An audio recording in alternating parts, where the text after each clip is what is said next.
Queridos amigos,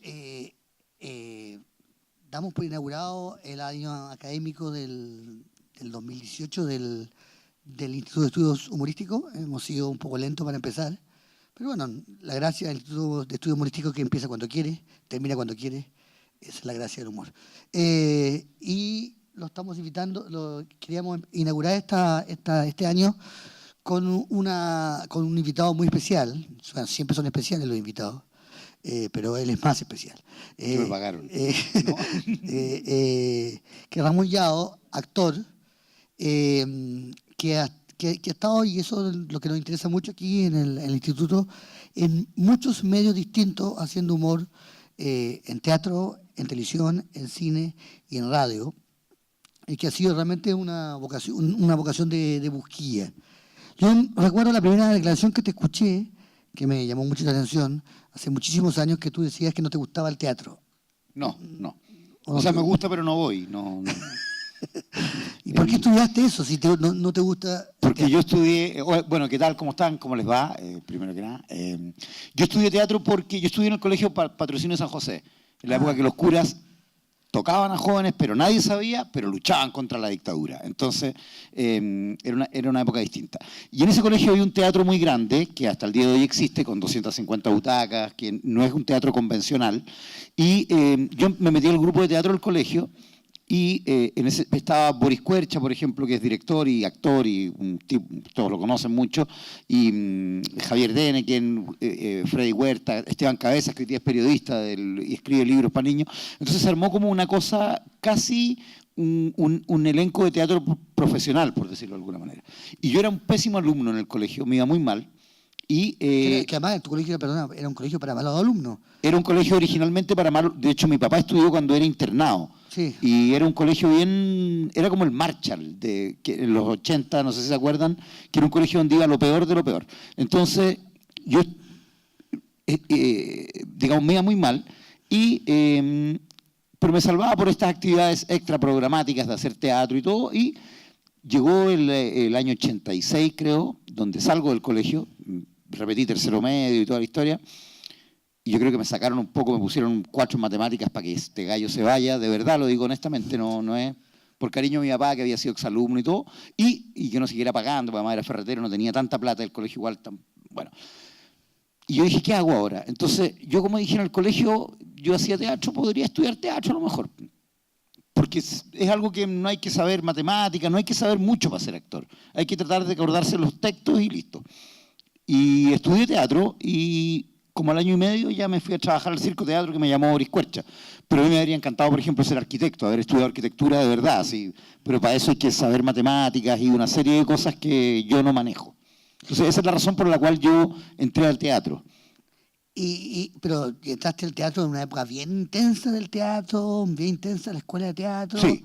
Estaba Alfredo Castro, estaba Ramón Grifero. Había un debate en torno al teatro muy fuerte. Digamos. Lo que pasa es que Andrés Pérez estrena La Negra Esther el año 88 y queda a la escoba como a nivel nacional, porque fue una obra que de verdad convocó a... Yo siempre la comparo con la selección de fútbol ganadora de las 2 copas, de la Copa América y la Copa Centenario, que es una época en que el circo teatro es como una selección de fútbol a nivel mundial. Y empiezan a viajar, van a Inglaterra, giras en Europa con La Negra Esther. Aparece también el Teatro La Memoria, que es dirigido por Alfredo Castro, y aparece también el teatro de Mauricio Celedón, que se llamó Teatro del Silencio. Entonces, habían 3 compañías muy grandes, muy importantes, que convocaban mucho público, y a mí me tocó trabajar en el Circo Teatro. Entonces, por ejemplo, yo el año 92 fui a estrenar, me acuerdo, el Popol Vuh a Dinamarca, y recorrimos toda Europa haciendo funciones de teatro, ganábamos plata. Entonces era un mundo muy distinto al de hoy. Trabajar en el Circo Teatro era como estar en un club de fútbol, y uno no veía otros partidos, uno no tenía la opción de ir a ver otros equipos ni nada, sino que solamente trabajar ahí, por un tema de tiempo. ¿Qué aprendiste tú en el psicoteatro? Yo aprendí, fíjate, que más allá de que aprendí a llegar a la hora, la verdad es que es una cuestión re importante, aunque parezca bien torpe, porque nosotros ensayábamos en el Circo Teatro, se trabajaban 10 o 12 horas diarias. Entonces, aprendí, por ejemplo, que si el ensayo empezaba a las 3 de la tarde, había que estar a las 3 de la tarde, porque si no Andrés Pérez, que era el director y era jodido y todo, te dejaba fuera durante 4 horas y había que estar esperando. Y el que se iba perdía la pega, y tampoco era una mala pega porque se ganaba plata para hacer teatro en ese tiempo. Entonces, eso fue lo que yo aprendí, yo creo. Aprendí, no sé, como cosas como súper prácticas que yo creo que reflejan un poco a ordenar la ropa, por ejemplo. Yo me he fijado que hay actores que, no sé, uno después trabaja en teleserie y se sacan la ropa y la dejan botada para que la señora la cuelgue, y después se ponen el vestuario y lo dejan botado. Entonces, no sé, la Negra Esther yo hacía 7 personajes, entonces yo salía de escena, tenía que cambiarme de ropa y dejar mi ropa ordenada porque la volví a usar 15 minutos después en otra escena, volvía a ese personaje. Entonces, son cosas que tienen que ver con el rigor, que parecen súper tontas de decirlo, pero son de verdad bien importantes en algunos oficios. Es como alguna vez leí que García Márquez decía: yo me obligo a escribir 8 horas diarias. Cuando eres escritor, porque además nadie te pone la pistola en la cabeza para ser escritor, ni nadie te obliga, ni él tampoco está marcando una tarjeta en una oficina. Entonces yo creo que algunos oficios tienen que ver con el rigor. En la medida en que uno es riguroso, funciona en ese oficio. Igual la Negra Esther era una obra de humor. Era una obra de amor y de humor, obviamente. ¿Cómo te relacionaste con el humor de Roberto Parra y de la obra? Lo que pasa es que yo no entré a trabajar directamente en la Negra Esther, yo después entré a reemplazar, tuve con Roberto Parra, que era un personaje que probablemente hoy día podría estar preso por todo el humor que él tenía, que era este humor chileno de los años 40. Yo no sé si es machista, pero era una cosa insólita. Él como personaje, como Parra, yo lo vi, por ejemplo, tocando guitarra con Álvaro Enríquez. Él le enseñaba al Álvaro Enríquez, que todavía está vivo, aunque ustedes no crean, pero el Álvaro le enseñaba y él le pegaba coscorrones. Entonces, era un tipo muy especial, de un Chile que ya no existe, o de un mundo que ya no existe, que no creo que sea ni bueno ni malo que no exista, pero era un personaje rudo. Difícil. Rudo, claro. ¿Y Andrés Pérez? Andrés era también un tipo muy especial, director, muy obsesivo, una persona que sabía muy bien cómo iba a terminar la obra que él estaba dirigiendo. Yo ahí también aprendí que muchas veces uno como actor dice: mi personaje debería crecer o debería hacer esto, y el director, cuando sabe lo que quiere y cuando sabe en qué va a terminar la película, la obra, lo que sea, dice: no, estos son los márgenes que yo te pongo a ti como artista, como actor, y tienes que desarrollarte dentro de este límite. Entonces eran personas bien obsesivas, diría yo. ¿Y tenía humor? En buena onda. ¿Tenía humor Andrés Pérez? Sí, mucho humor. Tenía mucho humor. Además, Andrés tenía una cosa que había vivido en Europa. Cuando llega a Chile, estaba todo este mito que si era un homosexual. Era una época en que en Chile el ser gay, por ejemplo, venía Miguel Bosé al Festival de Viña y se hablaba del cantante de dudosa sexualidad. De manera muy, en los diarios decían: el cantante de dudosa sexualidad, Miguel Bosé. Entonces porque además se venía saliendo de dictadura, había un tema muy heavy con la opción sexual de las personas, y Pérez, que obviamente era homosexual, pero nunca lo llamaron muchas veces para entrevistarlo y que él dijera públicamente: sí lo soy, decía: ¿a quién le importa a esta altura? Venía de Europa, que obviamente los europeos ya venían con este tema muy solucionado, pero era una persona con mucho sentido del humor, que se reía mucho de sí mismo también. ¿Cómo del gran psicoteatro, que igual es un teatro bastante purista, bastante artesanal, bastante teatro por el teatro, tú entras a estos medios que serán como Satanás para el... Lo que pasa es que yo trabajé en el Circo Teatro hasta el año 98 y me retiré porque hay un agotamiento, hay un tema de platas también y me fui, renuncié a la compañía. Había una gira, me acuerdo, de Australia, y yo fui solamente una gira a Bolivia, y en el aeropuerto me vine a mi casa y ellos siguieron rumbo a Australia con el Popol Vuh, una obra muy exitosa. Y fue una época que en Chile a mí me empezaron a llamar para hacer cortometrajes. Yeah. Y qué humillante. ¿Ah? ¿Cómo? Los cortometrajes son terribles. No, son buenos, no, depende. Pero y en ese tiempo Televisión Nacional de Chile tenía un proyecto que tú trabajaste, me acuerdo, que era los cuentos chilenos. Sí, sí. Entonces yo trabajé me llamó Marco Enrique, que el Marco me llamó para uno que se llamaba Cuello de Losa, que era la historia de un Michael Jackson chileno, un cuento. Y eran pequeñas películas basadas en cuentos chilenos. Y trabajé en 2 con Marco Enrique y en una con el Rodrigo Sepúlveda. Entonces, era una época en que a mí me empezaron a llamar para hacer películas, cine, y me metí en ese mundo por un rato. Yo no tenía hijos, no tenía mayores, no necesitaba ganar tanta plata, digamos, no tenía que pagar colegio, no había obligaciones económicas muy grandes. Entonces, trabajé harto tiempo en eso. Y de ahí empecé a hacer teatro también con otros directores, con Rodrigo Achondo, con Ramón Grifero, y empecé como a abrirme camino, digamos, salir un poco del circo teatro, que también era una cosa bien jodida, porque era como estar en un círculo muy cerrado. ¿Ah? Vamos a ver algunas cosas, un mix de cosas que ha hecho en televisión, que hemos encontrado. Gonzalo, cuando quieras. Como pueden ver, todo el mundo está practicando el deporte, porque mente sana en cuerpo sano, así que yo iré a fumar para después ir a conversar con los muchachos.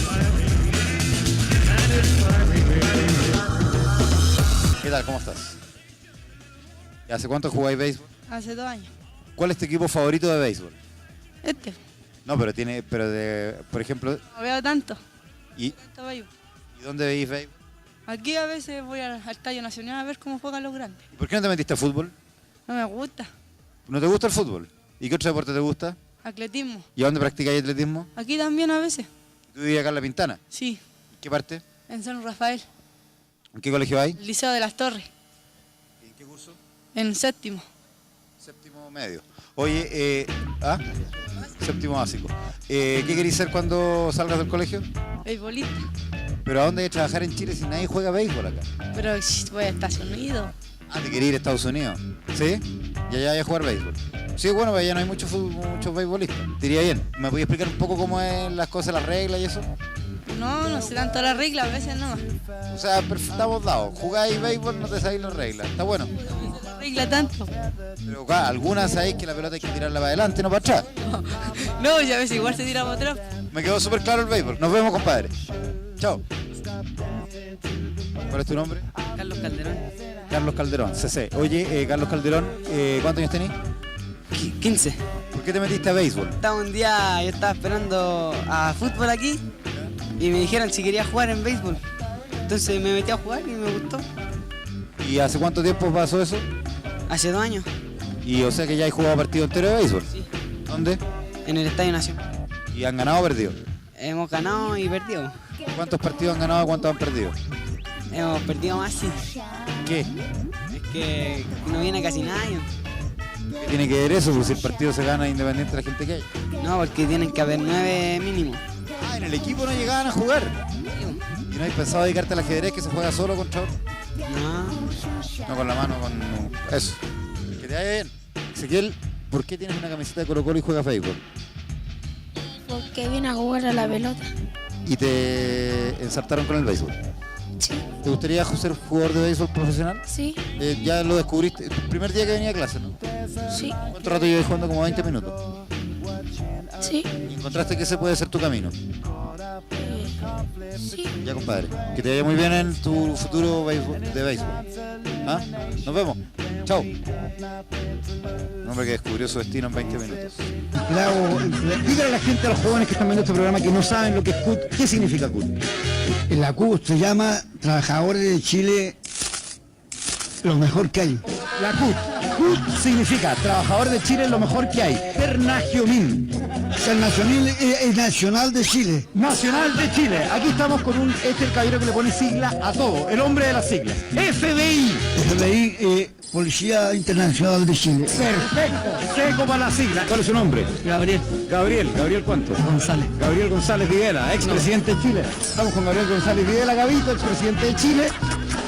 Presidente que llegó al poder con los comunistas, pero después los metió en un barco y los mandó.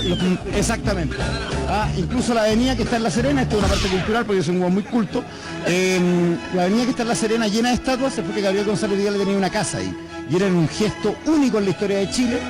Puso todas las estatuas ahí. Un político que se aprovechó un poquitito. Ha ocurrido solamente una vez en Chile. Amigos, ¿cómo están? Como siempre dicen los periodistas en la tele, lo que ven a mis espaldas, y porque ellos en la universidad estudian ramo 1, lo que ven a mis espaldas. Es cierto, Bueno, es lo que cierto. ven a mis espaldas es un típico caballo chileno, porque estamos celebrando el bicentenario, o sea, 200 años de patria libre, cosa que yo no entiendo muy bien, libre de qué, libre para qué, es lo que vamos a tratar de no averiguar en esta nota. Yo personalmente además... Ya. Vamos a seguir después con... Ya, esta es una faceta totalmente distinta a lo que estamos hablando. Sí, estábamos sí. en el teatro, estábamos en el cine, estabas con textos de otros. Sí. Y ahora con textos propios que son Con improvisación. patéticos. ¿Por qué? No. Mira, lo primero que se ve ahí es un programa que se llamaba Entre Comunas, Sí. que era el año 2000 más o menos, en un canal que se llamó Live TV, que era un canal de señal UHF. Era un desastre y la antena del canal estuvo instalada en el Cerro Chena y no se pudo inaugurar el canal o no ir al aire porque las emisiones no llegaban a Santiago. Después tuvieron que arrendar una antena en el Cerro San Cristóbal.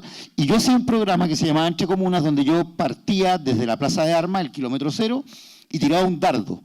Y se llamaba el dardo Gualala, me acuerdo. Y el dardo caía, por ejemplo, en Quinta Normal. Y yo iba a Quinta Normal, aparecía después en Quinta Normal, y decía, estamos en la comuna de Quinta Normal y vamos a conocerla. Y básicamente no sabía muy bien, había un trabajo periodístico obviamente detrás, pero yo no conocía muy bien lo que era Quinta Normal. Entonces, este capítulo, me acuerdo, fue en La Pintana, donde había esta escuela de béisbol, y yo lo que hacía era conversar con la gente como uno conversa, ¿cachai? Y eso era el programa. Y algunos capítulos funcionaron muy bien, y después, de hecho, el Nicolás Larraín vio este programa alguna vez, y ahí me llamó para Caiga en Caiga. Me dijo, este gallo podría ser notero, y me llamó, y seguimos en lo mismo. ¿Te gustaba hacer eso? Sí, Entre Comunas me gustaba mucho porque yo creo que, mira, era un programa, yo recuerdo, siempre lo digo así, yo creo que Chile es una cosa bien rara, el país como bien esquizofrénico. Me acuerdo haber estado en La Pintana, en la población del Castillo, que es un barrio muy violento, con tráfico y todo. Y hay una señora en un almacén, entonces yo le digo, señora, ¿a usted le gusta su barrio? Sí, me dice, me encanta, yo nací aquí y este barrio es maravilloso. Entonces le digo, pero dicen que hay mucha delincuencia. No, sí, mire, la verdad es que en una cuadra un gallo vende cocaína, pero no por eso vamos a ser todos patos malos. Yo amo este barrio y yo quiero vivir aquí para siempre. Pero si usted, señora, mañana se ganara el quino, ¿se cambiaría de barrio? Yo me iría inmediatamente, porque aquí la verdad es que está lleno de traficantes y ahí en la esquina viven unos colombianos que mataron el otro día un gallo. Entonces, es tan delirante, es como el niñito que dice, yo soy futbolista pero vengo a jugar béisbol. Entonces uno dice, ¿pero por qué? Y ahí entendí por qué el puente Caucao está como está. Porque probablemente lo hizo alguien que le dijo, yo no sé hacer puentes, hágalo. Entonces, claro, era un programa que tenía mucho que ver con eso. Como con la conversación sin, no sé si sin sentido, pero la conversación por conversar. Y como era un canal de cable que no marcaba rating ni nada, uno se podía dar el lujo de hacer este tipo de programas, digamos. ¿Qué de la disciplina teatral, qué de tu trabajo teatral te sirve para esto? ¿O son dos cosas totalmente separadas?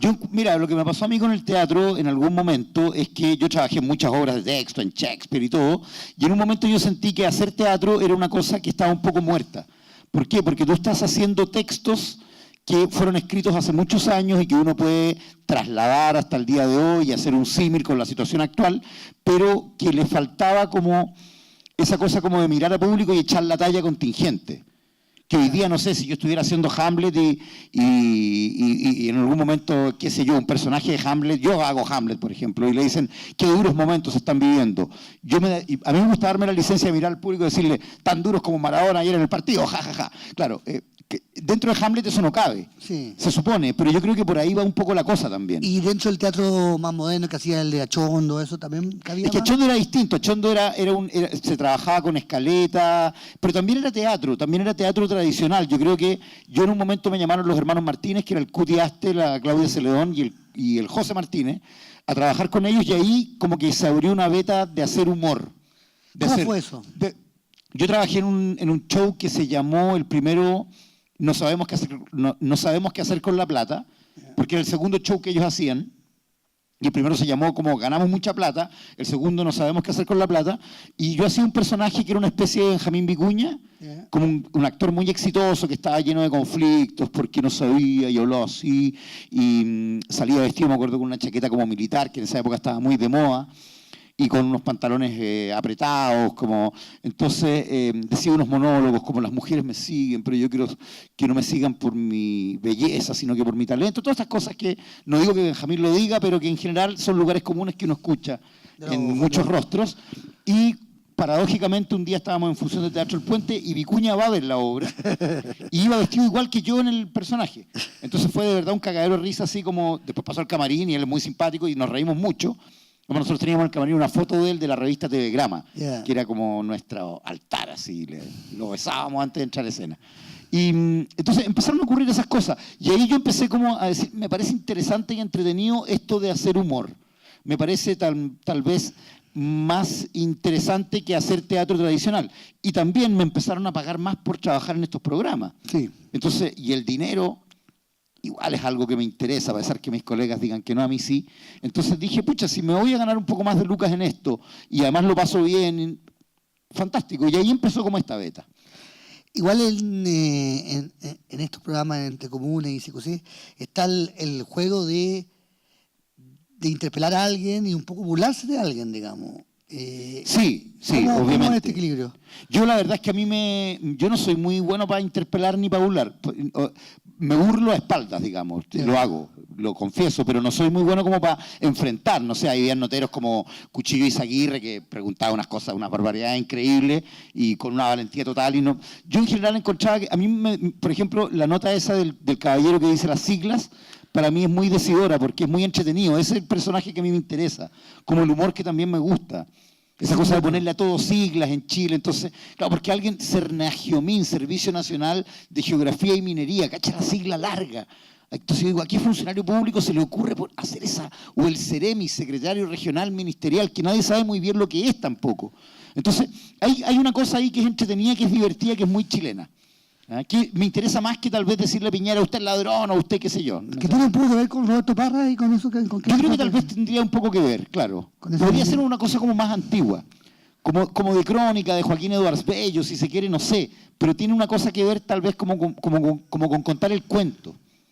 Como hacer cuentos con la realidad un poco. Claro, y como cuando empezáis a contar algo y yo de repente me he pillado conversando y contando historias que son absolutamente falsas. Y yo las cuento con una convicción absoluta. Entonces, como también tiene que ver con eso, como con darse hoy día en que todo tiene que ser verdadero, todo tiene que estar demostrado, comprobado. A mí me gusta de repente como inventar cosas. Y mentir descaradamente. Y la gente te cree y te escucha.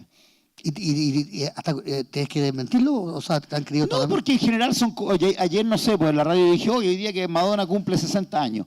Y es mentira, porque creo que está de cumpleaños en agosto, pero no sé por qué se me ocurrió y dije, pero en algún momento va a cumplir 60 años, entonces este año, que dicen que cumple 60. Después me retaban y me decían, pero Ramón, no podéis decir eso. Y yo decía, pero ¿por qué? ¿A quién le afecta? ¿De verdad a quién le importa? ¿Le importa tanto? Probablemente un fan de Madonna va a escribir y va a decir, wow, no te sabéis la vida de Madonna. No, porque no soy fan, tú sí. Entonces tú te la sabís, corrígeme, listo, y ahí se acaba. Pero ¿de dónde es que el tema que siempre nos preocupamos aquí en la Clínica de Humor? Ya. ¿Es de dónde crees tú que sale eso? Del ocio. ¿Del ocio? Sí, ¿Cómo? en mi caso es del ocio, porque yo básicamente, el ocio es una actividad muy importante a desarrollar. Entonces uno está pensando, yo digo, de repente yo camino harto, por ejemplo, entonces cuando camino escucho música y pienso. Y pienso en cosas como, a ver, digo, el otro día pensaba, ¿en qué otro país del mundo existirá la palabra tipín? Ponte tú, que en Chile existe, que mañana tenemos reunión, tipín 9. Y tipín 9 es como entre las 9 y las 4 de la tarde, porque es un, ¿cachai? Entonces, claro, ¿tú cómo le explicas a un gringo, si un gringo dice, oh, mañana reunión, sí, tipín 9, y el gringo va a llegar a las 9 y va a estar esperando que lleguen los chilenos que van a llegar a las 5 de la tarde, porque es tipín. Entonces, todas esas cosas a mí me preocupan, me parece que son analizables. ¿Te preocupan o Me preocupan, más que me preocupan, me parece interesante desarrollar alguna teoría de por qué esas cosas existen. Y no he logrado dilucidarlo en absoluto. ¿Cachai? Entonces, porque además es un país que en Chile usamos muy pocas palabras para comunicarnos, que también es bueno, que tampoco es terrible ni malo. Entonces, hay una serie de cosas que a uno le van preocupando. O sea, ¿te preocuparía la chilenidad un poco? Yo sí me interesa mucho, creo que está mal enfocada, porque está toda esta cosa. Yo creo que Chile tiene mucho que ver con el lenguaje. Sí. A mí me parece que en Chile el lenguaje es una cosa fundamental, más que en cualquier otro país está el uso del tipín, el tai. Se encuentran todos amigos, ¿cómo estáis? Bien, y no he estado muy bien. Y ni siquiera dicen he estado, es el tai, toi. Y con esas dos palabras uno puede tener una conversación de 15 minutos. O sea, porque te llamas Yao. Claro, yo me llamo Yao también. Entonces, te importa el Tao. Claro, probablemente, ¿cachai? Entonces, pero hay una serie de cosas que son como que son muy mínimas, pero que son bien interesantes en Chile. Que tienen que ver con el lenguaje. ¿Te interesa, te intriga el lenguaje? Que claro, el lenguaje es interesante porque yo siempre, porque de repente con una palabra en Chile uno puede explicar todo. Es, por ejemplo, no estoy ni ahí. ¿Cómo traduces no estoy ni ahí a un alemán? Ich bin nicht da, no sé cómo. I'm not here, I'm not there, pero es como no estoy ni ahí, es como vaya a votar, no Sí. estoy ni ahí, cacha la weá delirante. Sí, muy Te estoy difícil. preguntando si vas a votar. La respuesta lógica sería no, porque la verdad es que no quiero participar en un proceso político que considero viciado y creo que últimamente los políticos están en un... Pero en realidad la respuesta es no estoy ni ahí. Que lo instaura el Chino Ríos, que no es precisamente un intelectual, y que además apoya la tortura de reos. Entonces empezáis a armarte el país en la cabeza y es un delirio. Ahora, tú sabes que, nada que ver, pero, o sí que ver, Nicanor Parra tiene un poema que termina con el siguiente verso, que dice, la poesía acabó conmigo. Sí. Y el traductor de Nicanor Parra en Francia estuvo como 6 meses sin saber cómo resolverlo, porque le preguntó a los chilenos, ¿qué significa que la poesía acabó conmigo? La poesía acabó conmigo, o sea, yo ya la poesía me destruyó tanto que ya yo no puedo hacer más poesía. Claro. O la poesía se acabó conmigo. Porque yo ya no hay poesía. Ya no, claro, yo ya no me meto más con esa cuestión. Después de mí no hay poesía. Ya acabó. Terminó conmigo, se acaba esto, ya. Claro, Ya. son dos cosas, son lo contrario. En uno es la poesía. ¿Y qué quiso decir Parra? No se sabe. Las dos cosas, pues esa es la gracia Claro. del poema. Entonces, los chilenos le explicaban eso, digamos. La gracia del poema es que el chiste del poema es eso. Y el francés que No, hasta el día de hoy no sabe cómo traducirlo. Pobre, si había estudiado Derrida, a Heidegger y todo eso era un moco de pavo comparado Claro. a ese verso Claro. en que Nicanor Parra dice las dos cosas, digamos. Y no quiere, no sé, nunca la poesía acabó conmigo Claro. se acabó. O yo... Bueno, ahí es interesante, claro. Es como, no sé, pues como la palabra cachetón, que también es como rara, porque uno la piensa, Messi es cachetón. No es cachetón. No, pero te digo, pero la gente opina, dice esas cosas. O no sé, pues el Lucho Jara es cachetón, weón. Y digo, cuando alguien que no cacha lo que un extranjero escuchará, ¿qué querrán decir estos gallos, weón? Uno clasifica a la gente en Chile de manera tan especial y rara que es entretenido. Sí, ¿No? muy... Entonces, eso, yo creo que eso ya es humor al tiro. ¿Y te has tentado por escribir tus obras y escribir... No, obras no. Escribí para la Radio Oasis algunas cosas que era como un diccionario, Ya. donde explicaba algunas palabras, y ahora escribo en La Hora una columna cortita los días viernes. Ya. Hace como 3 semanas que me llama. Y en general me he dado cuenta que a mí me cuesta mucho escribir. Es muy difícil escribir porque uno se tiene que sentar en lo que decía el rigor. Sentarse y estar 1 hora y media, o 2 horas, o 3, tratando de armar un texto coherente, es muy complicado. Yo creo que pintar y escribir son los oficios más difíciles, porque son súper solos además. Entonces, pero he estado escribiendo y me he dado cuenta que en general las cosas que he escrito, que son unas columnas de 1500 caracteres, unas cosas muy cortitas, tienen que ver mucho con el uso del lenguaje. Ahora escribí, para el viernes escribí uno sobre burundanga, por ejemplo. Ya. ¿Cachai? Entonces, pero tienen que ver con eso. Burundanga es una droga. Esta droga que se dice que se pone en el trago o te pasan con un pañuelito y la persona queda inmediatamente desmayada y se pueden aprovechar de ella. Pero no está científicamente comprobado que exista. Y yo hablé con algunas personas que son médicos y me decían, no, si tú vas en el metro agarrado al fierro, el fierro tiene más cosas tóxicas que la burundanga, no existe. Entonces hay que darle un uso a la palabra burundanga. ¿Tú has visto cómo la gente queda con el fierro? Sí, pero no, sí, la gente con los fierrazos también, pero bueno. Pero la burundanga, por ejemplo, es una palabra que hay que darle un uso y es un adjetivo que sirve para todo, porque nadie sabe lo que significa. Entonces uno puede ver a Piñera y decir, este es un presidente de burundanga. ¿Y qué es burundanga? A lo mejor es la raja o es lo peor, ¿cachai? Yeah. Entonces, cuando no definimos muy bien lo que es, burundanga. Esta conferencia es una burundanga. No sé si es buena o mala. ¿Cómo fue tu entrada al mundo de la tele y luego al mundo del cine más popular, del cine tipo Nicolás López, digamos? ¿Cómo fue tu entrada? Yo a la tele entré porque yo trabajé en una película el año 2001, que se estrenó creo el 2002, que se llamaba Mala Leche. Una película bien buena que dirigía León Errázuriz y Matías Ovalle.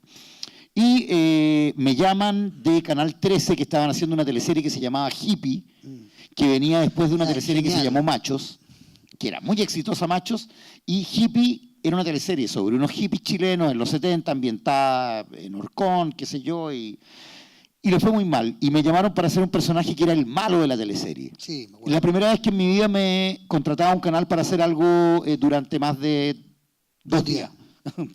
Sí, entonces me metí a trabajar en esa teleserie. Y en ese tiempo el Canal 13 era, que también es muy delirante esto, el Canal 13 era católico. Sí. Y en la teleserie hippie, que se iba de 8 a 9 de la noche todos los días, los hippies fumaban pito y tenían partuzas y todo, y parece que un cura vio esto y dijo, no se puede. Esto no podemos mostrarlo en televisión a esta hora. Entonces, de un momento a otro, los hippies se convirtieron como en una especie de bancada evangélica y no tomaban trago, no tiraban, no fumaban pito, no hacían nada de lo que hacían los hippies. Y como mi personaje era un pervertido, que malo, lo sacaron del aire. Y Alejandro Goich, el actor, escribía la teleserie y yo me preocupé. Yo dije, chuta, me sacaron y quedan 3 meses, yo tengo contrato hasta 3 meses más. Y ahí me explicaron cómo funcionaba la tele. Me dijeron, te seguimos pagando, pero tú ya no vas a aparecer más. Y después me llamaron en el Canal 13 para otra teleserie y paralelamente me llamaron de Megavisión para una teleserie que se hacía con Mecano, el programa de juvenil, que la dirigía Alex Hernández.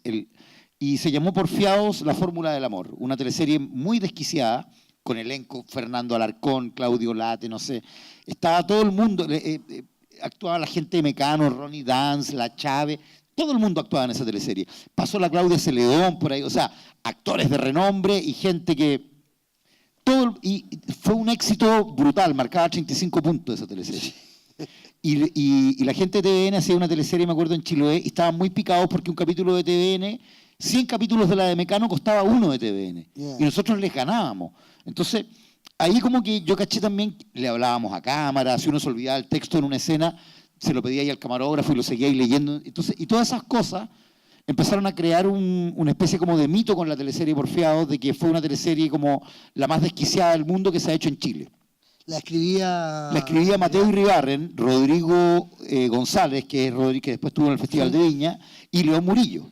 Ellos 3 escribían la teleserie y el malo era un enano que se llamaba Collins, César Almazán, un actor, que al final de la teleserie iba a Canal 13 y a TVN y ponía dinamita y hacía explotar los 2 canales y ahí terminaba la teleserie.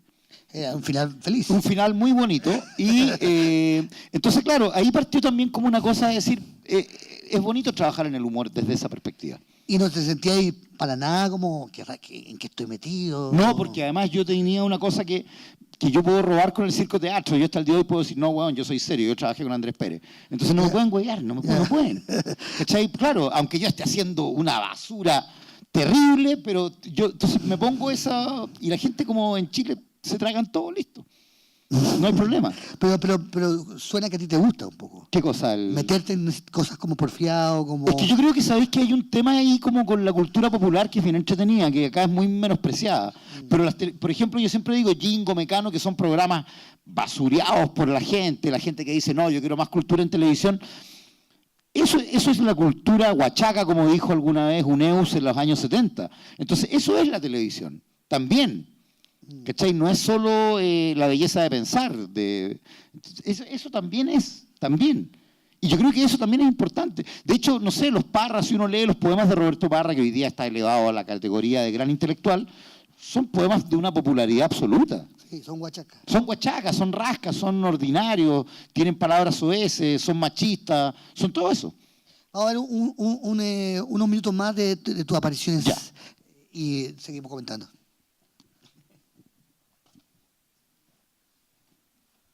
El bicentenario, o sea, 200 años de patria libre, cosa que yo no entiendo muy bien, ¿libre de qué?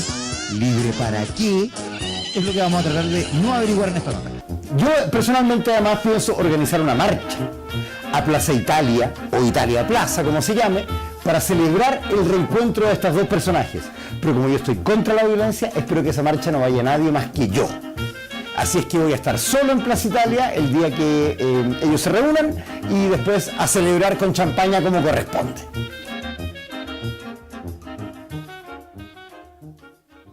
Básicamente, mira, yo siempre me preguntan a mí por qué la farándula, entonces yo pienso, digo, a ver, ¿quiénes usan sus cargos gerenciales para con su tarjeta cagarse gente? Nadie en la farándula. ¿Quiénes dicen que van a inaugurar un puente y se les cae el día que lo van a inaugurar? Nadie en la farándula. ¿Quiénes dicen que van a hacer justicia y después el violador sale a las 2 horas? Nadie en la farándula. Nadie en la farándula. Puta, que es terrible la farándula. O sea, no me voy a ir, pues no nos pongamos tan grave y tan serios. Sí. Ahora hay que ser tan ético,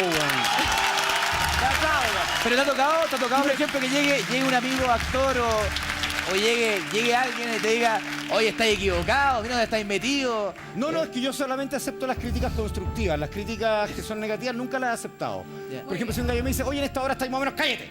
No. Son las constructivas y ojalá que sean, huevón, eres la raja. Ahí sí. Yo quiero aclarar una cosa, en primer lugar. Yo cuando chico era un huevón precioso. Era rubiecito, hay una foto, era rubiecito, era bonito, huevón. Y en algún momento el alcohol dejó esta cagada. Entonces, yo quiero saber si la no belleza, como dices tú dices que no eres bello, tú te echas tallas. Esa es una mentira que inventó Edo Caroe en Alfombra Roja Prime. Yo soy un huevón precioso. Diana, con esta cara he tenido mujeres, me va la raja. Hoy día tenemos una muy linda relación y vivimos juntos, de hecho. ¿Cómo? Sí. ¿En el mismo departamento? No, es la casa de ella. Porque mejor que buscar la casa propia es emparejarse con alguien que tenga casa propia. Obvio. Entonces, después del funeral fuimos a la casa de un tío de ella, al gloriao. El gloriao para la gente joven es cuando uno brinda por el muerto que se fue a la gloria del Señor. Por eso se llama gloriao. ¿Ya? Y por eso frente a todos los cementerios de Chile hay un quita pena, que es un bar donde la gente con alcohol pasa las penas. Por ende, el alcohol no es tan malo. El niño... Bueno, la cosa es que sí. Yo mandaría la mierda a los guanes, a los revolucionarios de pacotilla, que en Twitter, en Facebook, en todos lados.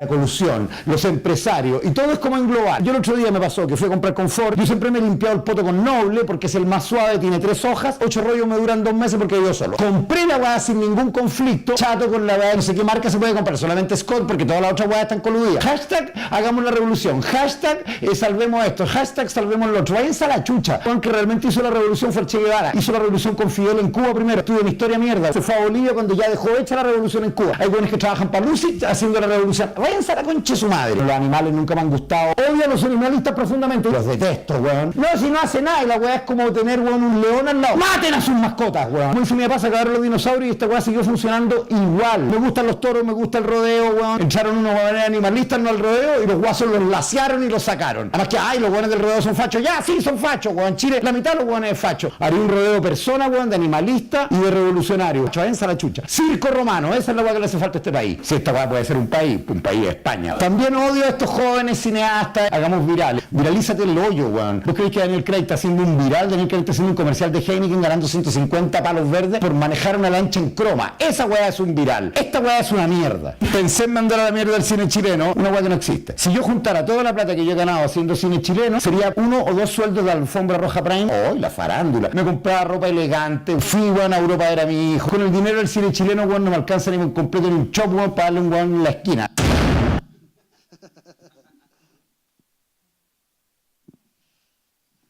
Bueno, ya te enterraste. No, eso es terrible. No, pero eso es parte de un personaje. Ya. Porque era una promoción que hizo Nicolás López para la película Sin Filtro, donde los personajes o los actores hablaban a la cámara y decían cosas sin filtro. Yo obviamente no pienso mucho de lo que digo ahí, pero varias cosas sí. No te creo nada. No. Oye, pero dice algo que me interesó. Tú hablaste de esto de la no belleza, de la belleza. Sí. Me dio la impresión que hay algo de verdad en lo que estabas diciendo. Sí, no, por supuesto. O sea, que fuiste un niño lindo y que de repente dejaste de ser. Sí, yo era rubio de verdad cuando chico y de repente, no, en serio, yo veo una foto y digo, ¡oh, que era bonito! Y de repente uno se le cae el pelo, salen cosas, pero tampoco es un... ¿Pero tú no crees que haya influido eso en tu vocación hacia el humor? Esa destitución, ese momento en que uno... En que uno se encuentra feo.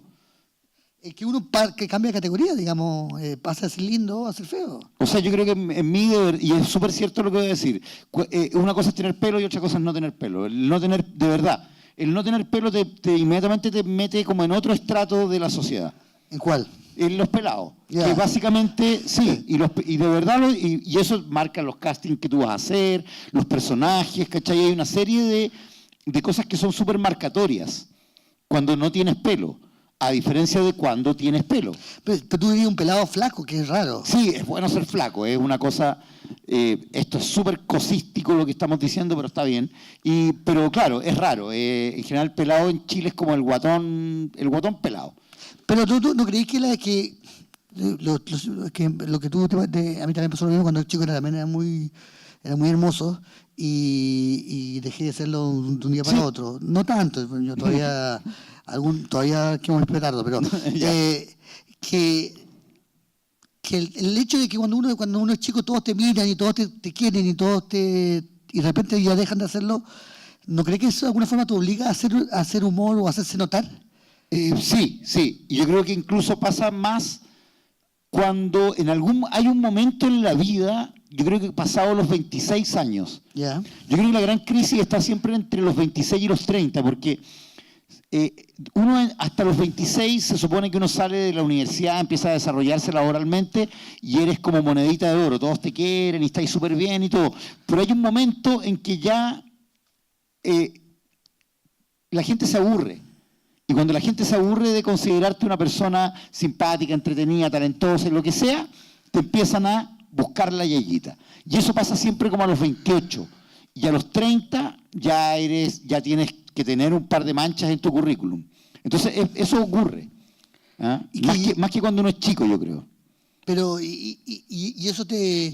Y eso obliga, de una u otra manera, a desarrollar otras aptitudes o empezar a buscarse otros caminos para ganarse la vida, porque básicamente de lo que estamos hablando siempre es de ganarse la vida.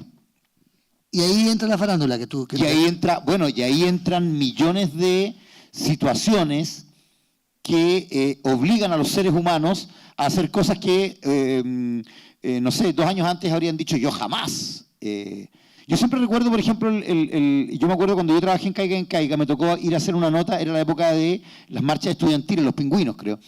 Y estaba Camila Vallejo afuera de la Universidad de Chile, cuando ella era dirigente estudiantil, muy empoderada en ese tiempo, sentada con una serie de otros dirigentes dando una conferencia. Yo no la conocía, porque además todo el mundo en ese tiempo en los medios y en todo el mundo hablaba y decía, bueno, Camila Vallejo es una mina estupenda, es una mina que tiene del Partido Comunista, que se sale como de la línea normal de la gente del Partido Comunista, es como la nueva Gladys Marín, y voy, la veo, y obviamente uno dice, es increíble lo que ella provocaba, además, hablando muy seria y todo. Y me acuerdo que en la nota ella va saliendo y yo le digo, oye Camila, de aquí al Congreso, me dice jamás. Y 2 o 3 años después está en el Congreso. Pero claro, y ahí yo creo que también hay un tema, porque uno dice, yo podría ir y decirle, pero tú me dijiste que no, te vendiste, que es un clásico. Pero se entiende, porque después tiene un hijo, tiene que pagar arriba. O sea, la vida real es así, ¿cachai? No es de otra manera. Sí, yo creo que eso que en Chile todo el mundo dice, te vendiste, pero obvio, yo me trato de vender todos los días, Juan. Si el gas no me lo regalan, ni el teléfono tampoco, tengo que pagar la cuenta. Sí, pero entonces, me da la impresión que otra cosa. ¿Qué cosa? Porque hay gente que todos nos vendemos. Sí. Y hay gente que sufre con eso. Sí. Pero hay gente que goza con eso. Sí. Tú eres de los que gozan con eso. Más que gozar, yo me siento contento de lograr poder pagar mis cuentas y mantenerme yo y un hijo que tengo y todo, costearme la vida en un país como Chile. Sí, pero no es... Cuando tú hablas de la telenovela de Megavisión o incluso la Alfombra Roja, hay algo que a mí me parece mucho más interesante que poder pagar la cuenta. Porque sí, no, por supuesto, es que evidentemente, o sea... Que es meterse en aventuras y en mundos a los que uno no entraría de buena primera, digamos. Porque, claro, es como la farándula. Yo, por ejemplo, fui un gran consumidor de farándula en el 2000, hasta el 2010. ¿Y por qué? Porque nosotros con los hermanos Martínez hacíamos un poco de humor basado en la farándula. Este actor que yo decía que yo hacía en la primera obra de los hermanos Martínez y que hablaba... Y en la farándula, además, hay cosas que son muy divertidas que uno empieza a ver. Por ejemplo, nosotros teníamos un momento en que la clásica respuesta del rostro, que era, ¿cuál es tu mayor defecto? Ser tan puntual. Bueno, no es un defecto. Un defecto es, no sé, soy ladrón. Eso es un defecto. Pero ¿cachai? Que acá siempre es como, o ¿cuál es tu ¿qué es lo que a la gente le molesta de ti? Que siempre digo todo de frente. No es un defecto, di un defecto de ti. Soy mentiroso. Eso es un defecto. Entonces, eso viene de la farándula. De este tipo de entrevistas de farándula, donde además la farándula tiene una cosa muy divertida, donde la gente miente mucho, de manera descarada. Entonces,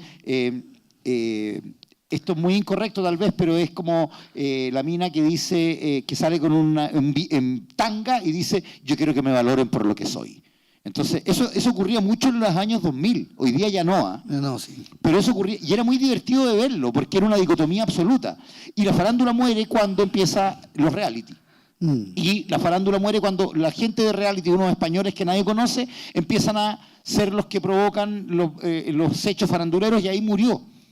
¿Cachai? Pero fue una industria que en Chile movió una gran cantidad de dinero y dividió al país también en términos éticos. Yo creo que la gente que había como los que eran pinochetistas y los que no, los que les gustaba la farándula y los que no. Ya, ¿y tú estabas de los que les gustaba? Yo he estado siempre, porque además creo que la farándula, de verdad lo que digo ahí, no le hace daño a nadie. Yo no creo que la gente, si se cerraran todos los programas, que ya no existen, creo que existe incluso el único en la red que no ve nadie casi, pero si se cerraran todos los programas de farándula, la gente no va a salir, no hay farándula, vamos a la Librería Nacional a comprar los libros de Rafael Gumucio. No va a ocurrir, o de Oscar Hahn, o de quien sea, o vamos a leer las obras completas de William Shakespeare, no va a ocurrir.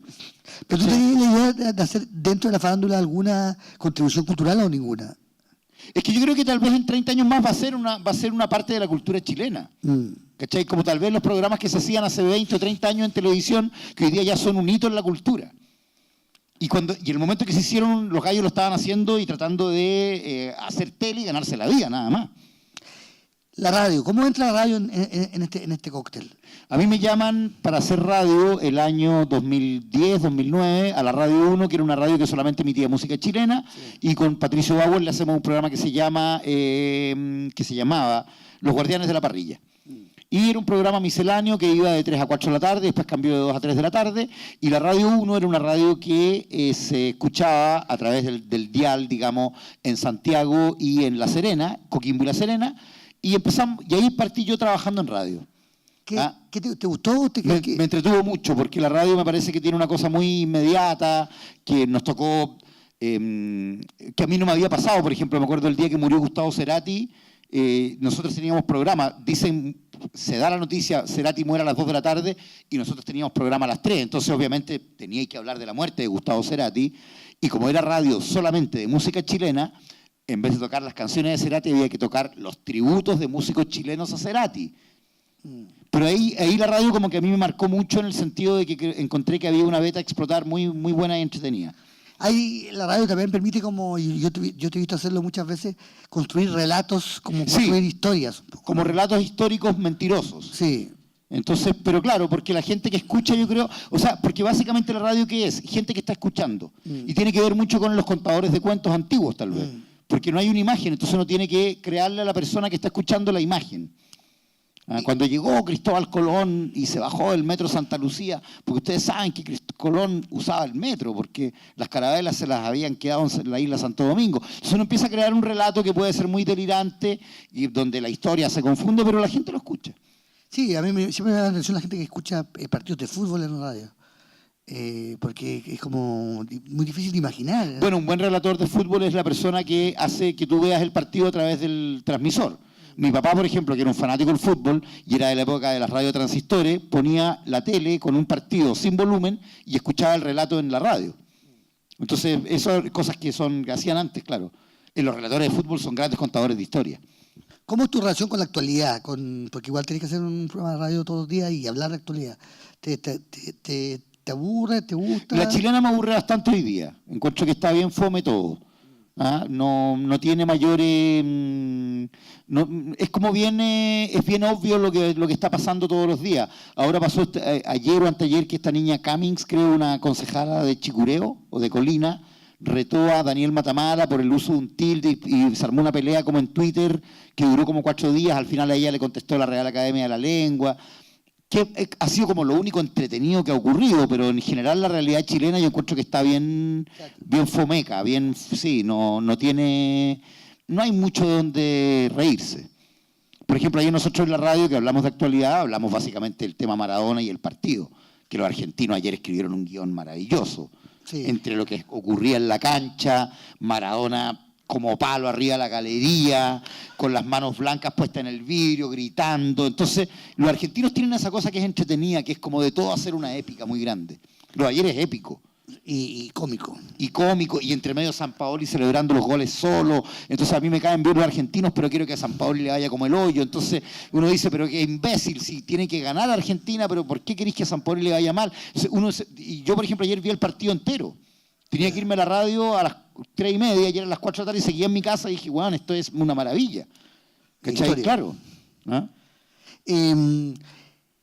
Ha hecho una carrera como bastante azarosa o por encuentro, o hay una planificación, hay un plan. No, no hay ningún plan, evidentemente. ¿No tiene ningún plan a futuro? No, el plan es... No hay un... O sea, hay un plan de trabajar, uno desarrolla proyectos, trata de trabajar con gente con la cual uno dice, aquí esto va a funcionar, pero no es que uno desarrolle un plan... por un tema también de mercado, ¿eh? Por un tema de Chile, no sé, un actor gringo, por ejemplo, o un actor medio argentino, puede desarrollar un plan de 2 o 3 años, porque dice, ya, este año voy a hacer teatro, el próximo voy a hacer una película y todo. Acá todo es muy chico también en Chile, es un mercado muy pequeño. Entonces, como es un mercado pequeño, las cosas siempre duran 3 o 4 meses. ¿Y el stand-up, por qué nunca te has tentado? No, la verdad es que a mí me gusta más el monólogo. Yo hago unos monólogos, ahora he estado haciendo sobre la Biblia, de cómo Dios crea el mundo y crea Chile, porque Dios es chileno y la cuestión, pero son más bien monólogos teatrales más que stand-up. No entiendo muy bien lo que es el stand-up. Escucho siempre a los stand-uperos, sí, pero escucho que dicen uno, no, el one-liner, que es un chiste en una línea, después está el otro estilo, no lo cacho mucho, ni tampoco veo mucho. ¿Y te interesa mucho? Y no me interesa, pero por ejemplo yo vi en el último Festival de Viña, lo que hizo Kramer es un monólogo teatral. Y lo que hizo Bombo Fica el 2010 con el chiste de los jureles, de los choros que salen del tarro, que para mí es una de las rutinas más geniales que he visto en la vida, es un relato teatral, donde él significa y hace personajes todo el rato. No hay un stand-up detrás. ¿Preguntas, dudas, descargos? Ahí.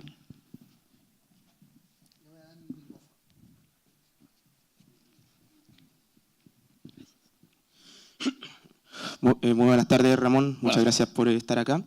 Al principio de la conversación tú decías que entraste al teatro por tus conocimientos, habilidades, pero que igual en el minuto te hubiese gustado estudiar otra cosa, como arquitectura. Sí. Mi pregunta es entonces, ¿qué te motivó a quedarte en el teatro? Como qué razón, motivo, circunstancia tú dijiste, oye, no solamente soy bueno en esto, me gusta esto y quiero dedicarme a esto? Que te empieza a ir bien, porque a mí la verdad es que yo partí trabajando en el circo teatro, entonces me fue bien. Y eso obviamente es un aliciente. Y otra que tampoco es algo terrible, no es que yo esté haciendo teatro obligado, sería el único caso en el mundo. Así como, papá, quiero ser médico, no, tienes que estudiar teatro. Entonces, claro, ¿cachai? Pero entonces básicamente yo creo que tiene que ver con eso, que te empiece a ir bien, que empezáis a pasarlo bien, que empezáis a darte cuenta que es un camino para desarrollarte en la vida. Entonces, básicamente por eso. Sí, es verdad. Aquí no hay arquitectos. No. Ahí está. Buenas, Ramón. Bueno. Una duda respecto a... Tú has actuado en las películas de Badilla y de López. De Badilla no.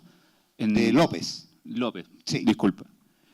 Mi pregunta va a ti, ¿qué te llama la atención de las películas? O sea, de López en particular. ¿Y por qué crees que él también te recurre a ti harto? Mira, a ver, yo partí trabajando con el Nicolás López en una serie que se llamaba Transantiaguinos, que se daba para Canal 13, que era un grupo de 5 o 6 personajes que esperaban micro en un paradero cuando partió el Transantiago y la micro pasaba, nunca paraba la micro, y la micro pasaba. Y después el Nicolás me empezó a llamar. Y lo que yo siempre digo, en primer lugar es trabajo. Es una pega, uno trabaja, yo soy actor para trabajar como actor.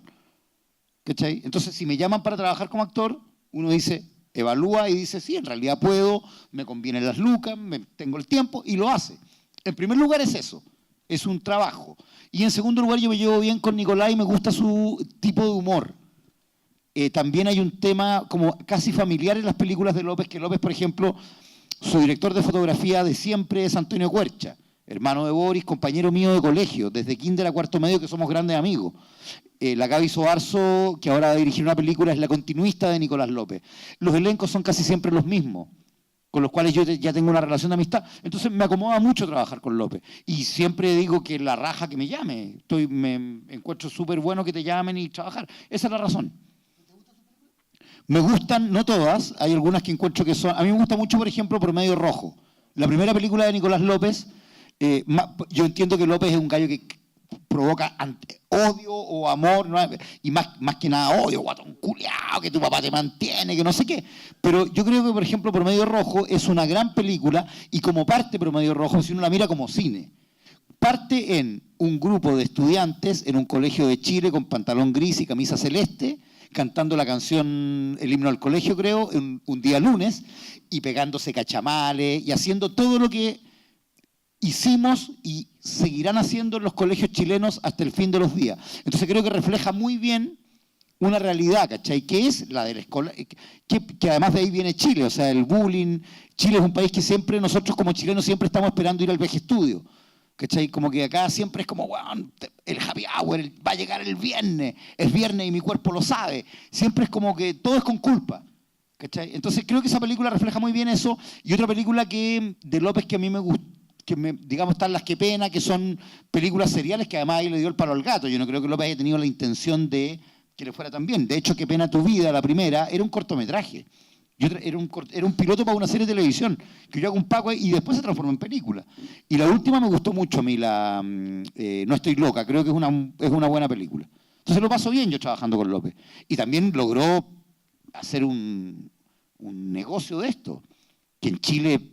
No sé, yo trabajé en una película, ponte tú, que era La Raja, El ladrón y su mujer, el año 2000 se estrenó. Fueron 5.000 personas a verla, ¿cachai? Entonces uno también dice, puta, es bonito si haces una obra de teatro o escribes un libro, lo que sea, que la gente te consuma, que la gente lo vaya a ver. Eso es atractivo siempre. Por acá, primero preguntarte sobre si te sientes como estigmatizado por este rol de humor, porque por ejemplo todas las películas, o las últimas películas de Nicolás López, El Paco, o el No estoy loca, el que tiene un chip metido en la cabeza. Y sí. ¿Te sientes estigmatizado como eso? Y la otra, ¿cuál es el personaje que menos te ha gustado encarnar? No, no me siento para nada estigmatizado. O sea, en el buen sentido del... No, sí, lo entiendo. Lo que pasa es que me están llamando para hacer humor últimamente, ¿me entendís? Pero no tendría... No sé, hace un par de años trabajé en una película que se llamaba Un caballo llamado Elefante con Andrés Weisblut, que es una película donde hacía un personaje malo, serio, no sé. No me siento para nada estigmatizado en absoluto. Y... Así hice, claro, yo hice mucho cuando tenía pelo, ¿viste? Si ahí está, si el pelado es divertido, cuando yo tenía pelo en mala leche, podía ser un flaite malo. Se me cayó el pelo, tengo que ser el pelado divertido. Es así, no hay problema. Y lo otro, nunca ha habido un personaje que yo diga, no me cargo. El peor yo siempre lo digo de verdad, en este oficio, y en muchos, el peor personaje que uno puede hacer es el estar cesante. No hay nada peor que hacer ese personaje. Cuando llega a fin de mes y, bueno, hay que pagar y no tengo. Eso es el peor personaje, que le ocurre a mucha gente hoy día en Chile, no solo en actores, en todo tipo de... Entonces, ese es el peor.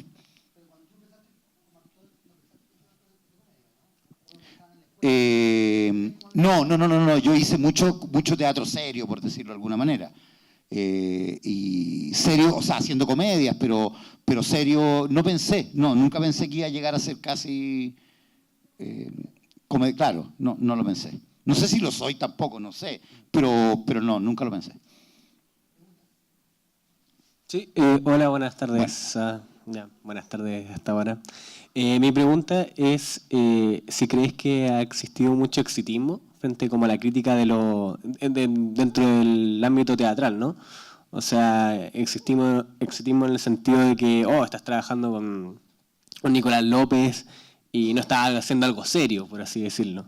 O sea, como bien enjuiciado y bien prejuiciado por otros actores. No, a mí, mira, una vez un director muy famoso me dijo, de películas muy serias, en una fiesta, me dijo, pero Ramón, tú deberías hacer algo serio. Entonces yo le dije, pero sí, cuando yo trabajo con López igual, es serio. Hay que llegar a las 7 de la mañana, hay que saberse el texto, hay que seguir las instrucciones del director. No por el hecho de ser una comedia, va a ser no serio.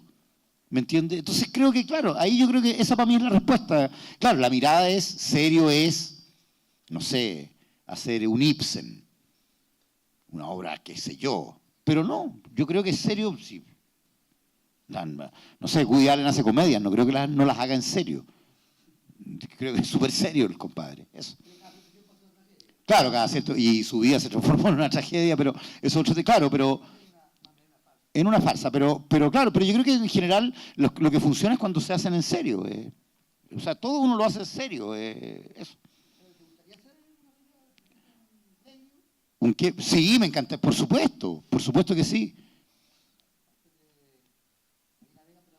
Es que a mí me pasa, por ejemplo, yo siempre miro la carrera de Lucho Ñeco, que Ñeco en los años 90 hizo programas en la red, ¿te acordáis? Estos programas que eran casi mirados, así como y Ñeco de repente en un momento hizo un cambio en su carrera y empezó a hacer como películas en serio. Obviamente un actor con un gran talento, también es humorista y todo, pero yo digo, claro, es un camino que yo no sé si él lo hizo que alguna vez me gustaría preguntárselo, que yo he trabajado con él varias veces incluso, si es un camino que él lo hizo, digamos, en un momento dijo, yo voy a volver a la seriedad, entre comillas, o se fue dando, yo no sé. Yo creo que las cosas se van dando, yo en ese sentido creo que las cosas, aunque suene muy hippie, van fluyendo más que uno controlándolas.